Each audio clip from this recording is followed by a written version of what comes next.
I was working on this boutique Telecaster style guitar for a client, and I thought it would be a good opportunity to explain the crowning and polishing process.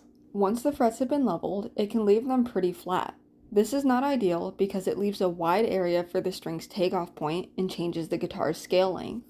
In order to fix this problem, I take my crowning file, in this case I'm using a 9-inch 3-corner file from Stumac, and shave off the edges of the flat fret, leaving a centered high point in the middle of the fret. The blue marker on the tops of the frets helps me to see just how much material I am removing and prevents me from shaving off the tops of the frets, which would throw the frets out of level again. This process gives the strings a clear and defined takeoff point and eliminates any intonation issues that could arise with wide fret tops.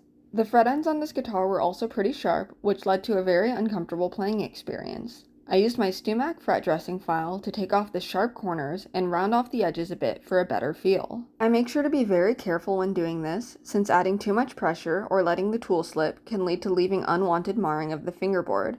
This is a prime example of where letting the tool do the work is especially important.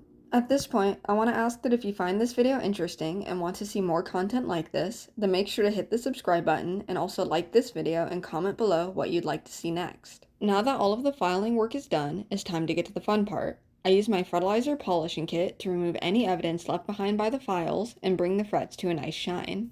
I start with 1200 grit and work my way up to 8000. All of these tools used in this video are also linked below if you would like to get some for yourself. All of this work has left me with a neck full of level, rounded frets that will be much more enjoyable to play. This process is used to eliminate fret buzz in the guitar and allows the player to focus on the music instead of the flaws. Now I can move on to giving this guitar a proper setup that will unlock its full potential. Thank you to everybody who has made it this far, and please don't forget to like and subscribe if you enjoyed this video. Also feel free to check me out on Instagram @tryingtoguitar for more guitar repair content and giveaways.